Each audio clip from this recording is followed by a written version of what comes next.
सुबह के नाश्ते के बाद जूस पीना, दोपहर के भोजन के बाद मट्ठा, रात के भोजन के बाद दूध। ये सूत्र है। अभी इसके आगे का सूत्र है। भागवत जी कहते हैं कि आप खाने के 1.5 घंटे के बाद पानी पिएं, क्योंकि जठर के अग्नि के प्रभाव में खाना 1.5 घंटे तक रहता है। तो पानी कैसे पिए, कैसे पिए पानी? तो हमारे यहां पानी पीने के बहुत तरीके हैं। लोटा मुंह से लगाया, गट गट गट गट उतार लिया। गिलास मुंह से लगाया, गट गट गट गट उतार लिया। क्या ये तरीका? तो भागवत जी कहते हैं नहीं, ये तरीका बिल्कुल गलत है पानी पीने का। वो कहते हैं कि पानी को चुस्कियां ले लेकर पिए, घूंट भर भर के पानी पिए, सिप ले लेकर पानी पिए। ऐसा पानी पीने का नियम। जैसे आप गर्म दूध पीते हैं ना, भागवत जी बिल्कुल उसके समकक्ष रखते हैं कि गर्म दूध आप जैसे पीते हैं, एक एक सिप या चुस्की लेकर घूंट भर के, ऐसे ही पानी पिए। अब ये क्यों, ये समझ लें। आप एक साथ पूरा पानी उतारें गले के नीचे और एक एक घूंट पानी उतारें गले के नीचे, दोनों में जमीन आसमान का अंतर है। क्या अंतर है? मैं आपको एक महत्व की बात समझाना चाहता हूं, ये जीवन भर याद रहे तो बहुत अच्छा। हमारे पेट में भोजन को पचाने के लिए अग्नि होती है, और इस अग्नि को तीव्र करने के लिए अम्ल होता है, अम्ल, एसिड। आप जानते हैं पेट में अम्ल बनता है, प्राकृतिक रूप से बनता है।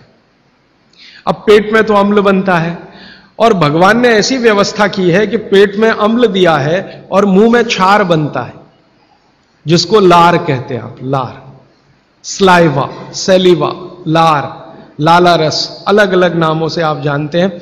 तो मुंह में बनती है लार, ये है क्षार, और पेट में बनता है अम्ल। आप थोड़ा भी अगर विज्ञान जानते हैं तो आप जानते हैं कि क्षार और अम्ल को मिलाओ तो हो जाता है न्यूट्रल। अम्ल और क्षार आपस में मिले तो न्यूट्रल होता है, माने सामान्य चीज बनती है, जिसको हम लोग कहते हैं लवण। एक लवण होता है नमक, वो अलग है, केमिस्ट्री के लवण की बात कर रहा हूं।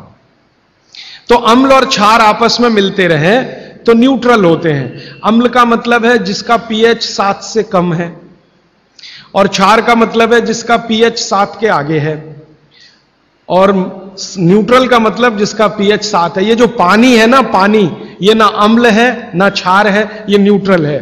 तो भागवत जी कहते हैं कि पेट आपका अक्सर पानी के जैसा रहे तो बढ़िया,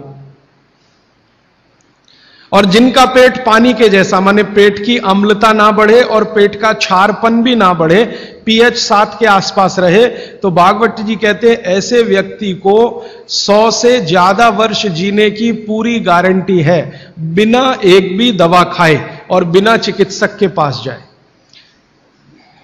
अब आपके पेट में अम्ल बन रहा है, मुंह में लार बन रही है। अगर पानी आप घूंट घूंट पीते हैं तो ये पानी के साथ लार मिलकर अंदर जाती है, और पानी एक साथ गट गट गट गट पीते हैं तो कम लार पानी के साथ मिलकर जाएगी।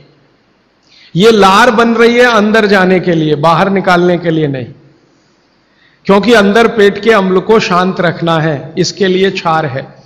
तो वो ये कहते हैं कि घूंट घूंट पिया पानी, अगर सिप सिप करके आपने पानी पिया तो ज्यादा लार अंदर जाएगी, तो अम्ल को शांत करने में मदद आएगी। इसलिए आपका पेट न्यूट्रल रहेगा और आपकी जिंदगी बिना किसी दवा और रोग के आराम से 100-150 साल हो जाएगी। इसलिए पानी घूंट घूंट भर के पिए, और एक साथ गटगट पानी पिएंगे तो लार पानी के साथ मिल नहीं पाएगी, तो अंतिम रूप में जब वो पहुंचेगा पानी तो खाली पानी होगा, और वो उतना न्यूट्रलाइज नहीं कर पाएगा, पेट को उस तरह से सामान्य अवस्था में नहीं ला पाएगा। हालांकि पानी भी अम्ल को कम करता है, क्योंकि अम्ल में पानी मिलाओ तो अम्ल की ताकत कम होती जाती है, तो पानी कम तो करेगा, लेकिन लार के साथ जो पानी कम करेगा वो बिल्कुल अद्भुत होगा।